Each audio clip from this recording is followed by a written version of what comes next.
Hello, everyone, and welcome to a special edition of Just Our Take. I'm John, and today we're going to bring you a recording from back in 1975 when Ronald Reagan went on the Johnny Carson show. Unbelievable insights, and it's amazing to hear how many of the ideals and problems that Ronald Reagan brings up are still issues to this day. So without further ado, I'm going to leave you to Johnny Carson and Ronald Reagan. First guest tonight is rather a phenomenon on the political scene as a citizen politician making his first try for public office. He was elected California's 33rd governor in 1966 by a majority of something around over 1 million votes, and he held that office, for 8 years. And he used to joke that in his earlier profession, he used to ride off in the sunset with the words, "the end," on his back. But there are those who would say that Ronald Reagan, 1975, may only be the beginning. Would you welcome, please, the former governor of California, Ronald Reagan.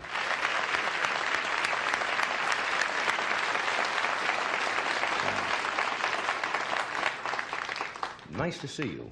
Nice to be here, John, and nice of you to have me here after, a little more than 2 months unemployment. That's right. How does it feel to be, well, you're not really unemployed now because I know you're doing a syndicated column and for many news, around 120 papers, I think, and a radio show and on the lecture tour. But how does it feel to be, I don't know if they use the word temporarily out of politics or not, but we'll get into that later. How does it feel to be away from Sacramento? Well, it's doing what I'm doing. I wanted to for a long time. It's very exciting. And there's mixed emotions when you step down. There's always things that you had left undone that you'd like to have done, but then all of a sudden the curtain's pulled and that chapter's over and... somebody else takes over? Yeah. Did you have any major disappointments? What would you like to have done, or your biggest disappointment, and maybe your biggest highlight in office as you look back on it? Well, I'll start with the biggest highlight. First of all, was proving that some things I'd long believed as a citizen would work, that you could introduce common sense in government, and after the first traumatic shock, you kind of made some of it work.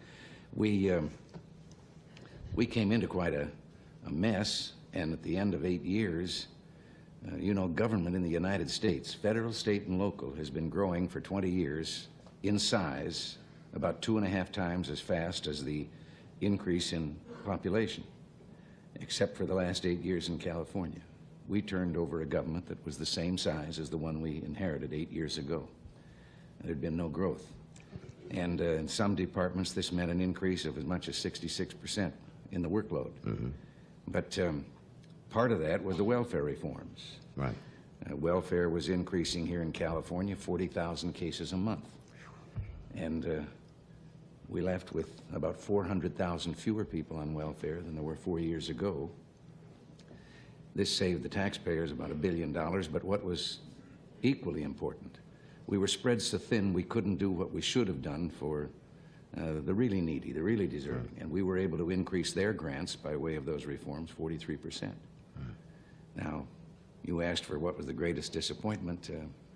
The people handed it to us when I think they were deceived, but when they voted down the tax limitation plan. I still say that the answer to our problems in this country, even at the national level, is to have a law that says there is a percentage limit of the people's earnings that government cannot go beyond without the consent of the people. You're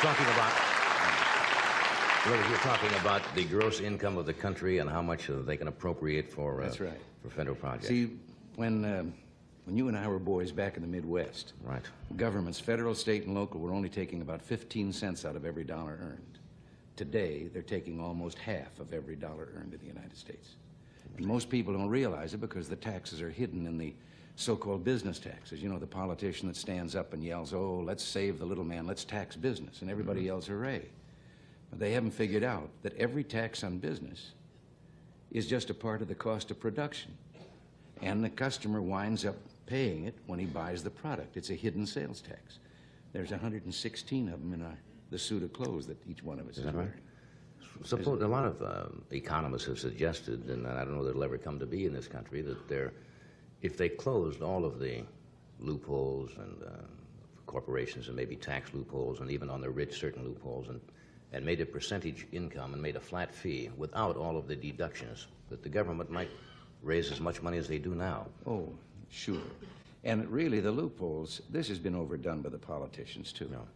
The bulk of the money that is taken by what are called loopholes are the legitimate deductions with which, if the people didn't have them, they couldn't pay their income tax. Interest on their mortgage, interest on the installments on their car, their property taxes on their home, if they have one, and so forth. These are, in politicians' eyes, loopholes.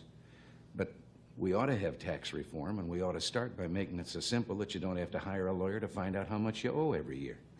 That's for sure. It used to be a little simplified, but not anymore. Johnny, we live in the only country in the world where it takes more brains to figure out your income tax than it does to earn the income. You might be right.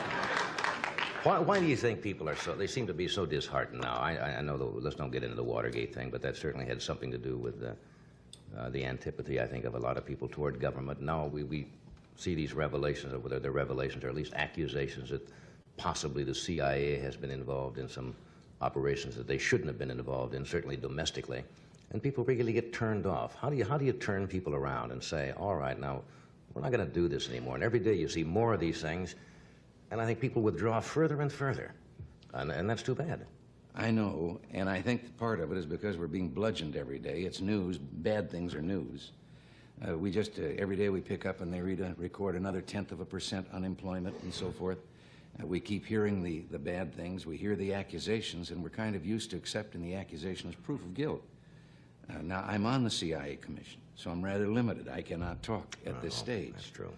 But I think one of the sad things is that the American people cannot know instead, frankly, we have to have a counterintelligence organization for our own safety. If the American people knew the extent to which we're being spied on by the Russians, they'd throw détente out the window, and Brezhnev and a few fellows with it. Well, obviously, I agree that that has to go on internationally to protect your national security, but when they start looking into, their own congressmen and own private citizens whose only threat to national security seem to be to voice some difference of opinions, that's going a little over the line, isn't it? No, because, well, again, as I say, that's right. We can't give any progress reports. You want to speak into the ashtray here and tell me privately? All I'd say to the people is wait until the report comes in. And I think when a report comes in, maybe they might be greatly reassured. I didn't mean to put you behind the 8 ball there. I realize, of course, you're on that commission and you couldn't expand on that. Let's take a brief break and we'll come right back and get on another subject. We're talking with former Governor Reagan, and during the break we were discussing when I mentioned that I thought most people were not apathetic. I think they're confused, basically, because you hear intelligent people from both political parties or in the middle, conservatives and liberals, and they all seem to have different answers as to what is going wrong in the country. Some people say, well, let's let the government spend billions of dollars, and then some other people say, no more federal spending. Let's give the tax rebates. And the other intelligent people say, no tax rebates. We've got to do this and do that. So everybody is confused. How do you see the thing? How are we going to get out of this? Well, Johnny, I think that one of the things is that people keep looking to government for the answer, and government's the problem.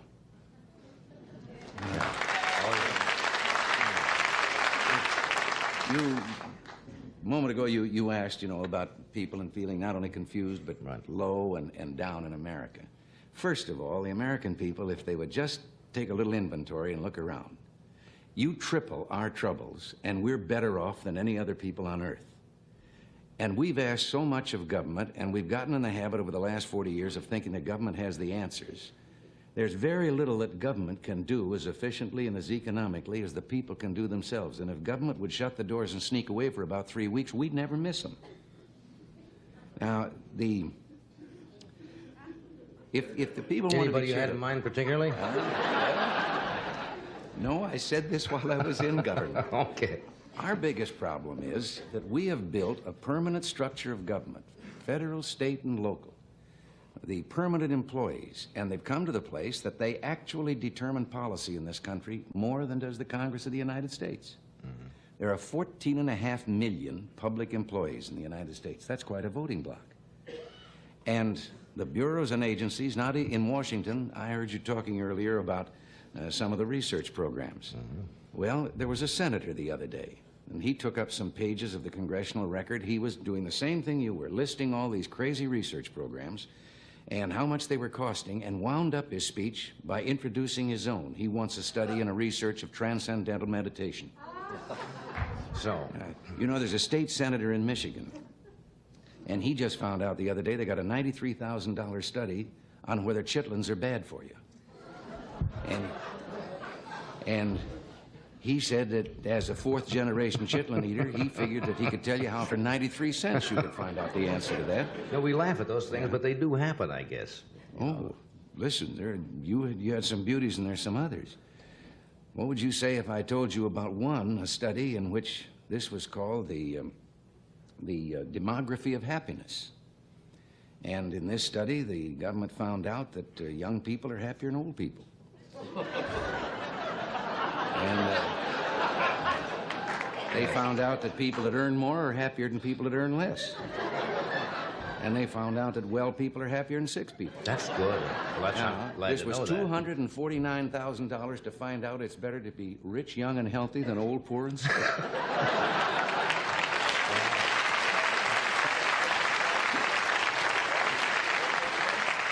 So when you say now that it's that the government may be the problem, so what do people do? They have to look to somebody, and you say if they look for themselves, that's it may be good advice. But how about somebody who's on a Social Security pension or a pension they're trying to live on $150 a month? You know, they have to look to somebody, I guess. Yeah. They're saying, hey, we can't make it. We can't afford to go to a doctor. Well, 62% of the people can't stay home in an election and cure things, as we did in the last election. I just read this week heard this week on the radio. They dropped 300,000 voters from the Los Angeles roll because they didn't take the time to go to the polls in the last election. 300,000 It people. was the lowest percentage in history. Only 38% of the people voted in the national election. And this means that people aren't paying any attention to what... Well, here, a poll was taken recently that found out that only 46% of the people in the poll could name their United States congressman. But what was worse, 86% of those who could name him couldn't tell you a single thing that he represented or stood for. They just knew that he represented the state. But he was a congressman, but what's he doing while he's up there? And the same is true at the local levels of government and all the rest. But so you're saying people really have to take an active interest, and you have to have citizen action groups locally and let them know. See, the special interest groups. Now, the special interest groups aren't, as everyone thought, big, powerful business interests or something that are going to persuade government to do things. As a matter of fact, I don't know anyone with less influence today in government than business. They're just a convenient whipping boy. But it's the groups that have got a particular axe to grind. You can't have a power plant because it might interfere with the seagulls. Now, I think I'm an environmentalist. And I do not agree with those people way over on the edge who pave the whole country over in the name of progress. But also, I don't like those on the other extreme that won't let you build a house unless it looks like a bird's nest. Someplace in the middle, we got to allow people our ecology, too. Right. Well, this kind of group, and they want their particular program. Hundreds of dollars have been added to the cost of an automobile, putting gadgets on it to clear up the air. We're the only country in the world that's set out to do it that way. The automobile industry, over and over again, told government if they give them more time, the answer lay in making the motor more efficient and making it burn the fuel better. And when they were given the limited time, there was only one thing they could turn to. That was the add-ons that you had to go. And the verdict is really kind of still out on those, whether they're going to add more sulfuric acid to the air or not. Yeah. What do you think's going to happen? Now, you've been asked this question. I'm sure you knew that I might possibly bring it up tonight. There's an election coming up. You're out of politics now, but you're speaking, and as I say, you're going around the country. Do you envision a possibility, say in '76, if the convention, say, was deadlocked? I'm giving you all the theories and so forth, and the conservatives took over possibly and got control of the electoral process, and they couldn't quite make a decision, and they came to you and said, Governor Reagan, we can't decide between Mr. Ford and Mr. Rockefeller. We're divided. Would you like to go to the White House? You remember that answer I gave you about the CIA? Yeah. Oh, come on. No, I won't buy it. I'm not going to buy it. No, I can understand the CIA now, but No, I thought that was delicately phrased. Yes. Verbose but delicate. Yeah, verbose but delicate. No, I think it's an unanswerable question. I don't think anyone, in view of the things that have gone on in the last few years, knows what's going to happen in the next 2 years down the road. I think that everyone should hope and pray that people are there will do the job so well that there won't be any question about it. Because if they do, then everything's all right with the rest of us. You think they're doing their job well? Well, I agree with some things and disagree with others. When they give me a choice between a $53 billion deficit in the budget and an $80 billion deficit, when budget deficits are what's causing inflation, I don't see that there's any room to be on either side of that argument. Yeah, I think the answer to curing inflation is a balanced budget. Now, how do you do that? I mean, how do you balance the budget? Well, balancing the budget is like protecting You don't your spend more than you take in, right? Yeah, it's like protecting your virtue. You have to learn to say no.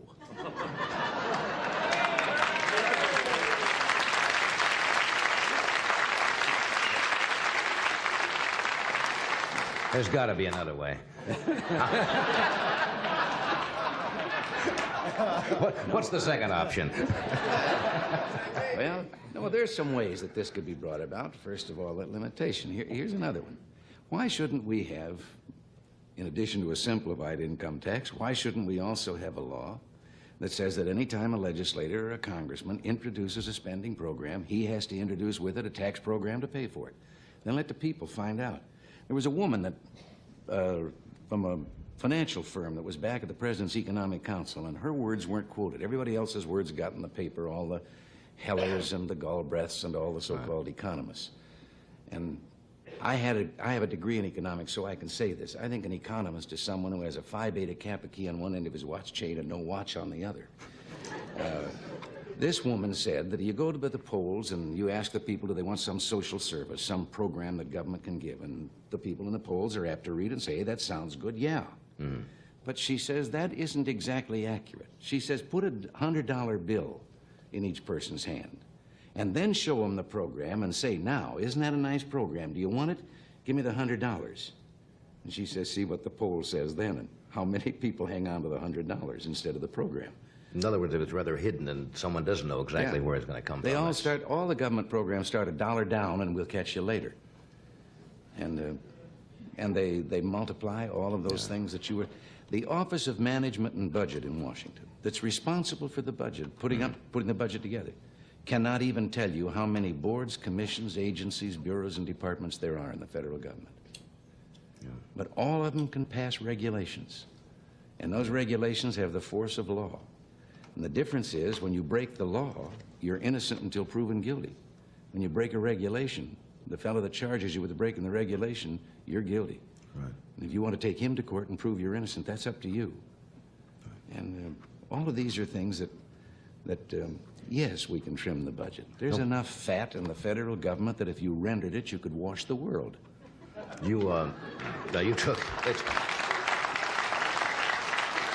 They took a poll of the American people the past week, and I think 78% or something, around 75% were opposed to more military aid to Vietnam and Cambodia and Southeast Asia in general.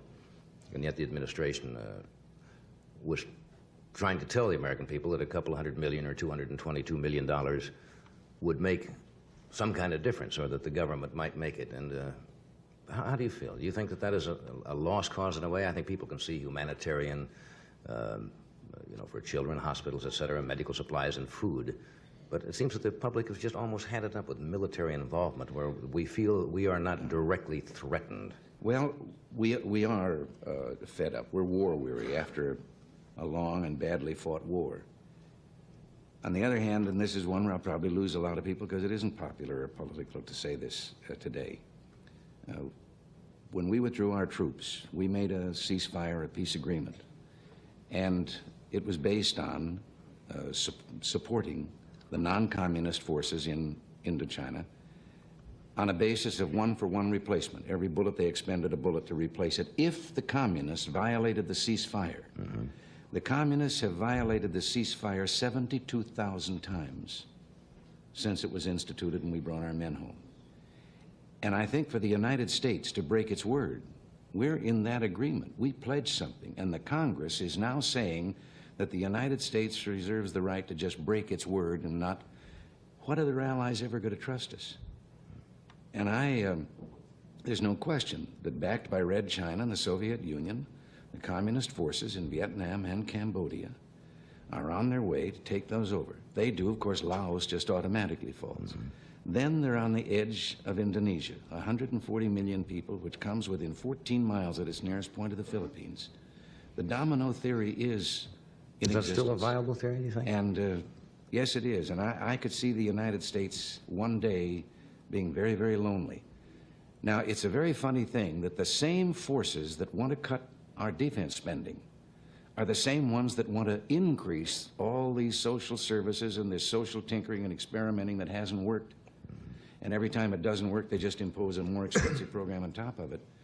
I think the American people, if they really look at all the facts, yes, we want fiscal responsibility. But I think we also want a country that is strong enough at all times that we can say to any adventurous guys over there on the other side of the water, you better look twice, brother, before you start getting rough. That we can take care of ourselves.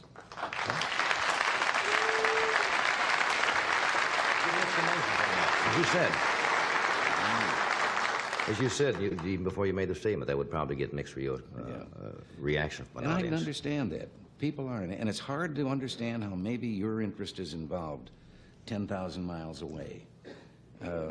But Russia seems concerned that their interests extend all the way to Cuba and to South America, to Chile, and to other countries of that kind. And they're the ones that have said they're going to impose their way of life on the rest of the world. We haven't said we want to do it to the rest of the world, our way. Let me ask you one more question before you go. Let us assume that there's a third party, that neither party seems to go. Yeah. You like this approach already, huh? And they're thrown into disarray, as they say, and a third party is formed. Would you think that'll ever happen in this country, where a third party will be a major type of alternate to what we have? Well, I'd still prefer to see a revitalization of the two major parties we have, because the two-party system has served us very well. Third parties have a notorious way of not being successful. Now, the Republican Party, some people say, well, that was a third party 100 years ago when it started. It actually wasn't. It was a second party. The Whig Party had shrunk and shrunk, and then the remainder of the Whig Party said to two other groups that had formed parties, hey, want to get together with us? They changed their name and called themselves the other party. And so it was, in effect, the Whigs just disappeared. It was a new second party. Maybe this is time. Maybe it's time for realignment between people who might find themselves in the wrong parties. Maybe there are some people still voting. I was a Democrat most of my life. I became a Republican only not too many years ago. And I had the pleasure of telling some of those people that are saying the Republican Party ought to broaden its base the other day that when I switched parties, I didn't do it because the two parties were alike. I did it because they were different. And I think that the two parties ought to stand up as to what they represent, what they stand for. A third party, they have a way of electing the wrong people because they simply divide themselves from the other forces that feel the same way, and then the other fella sneaks in.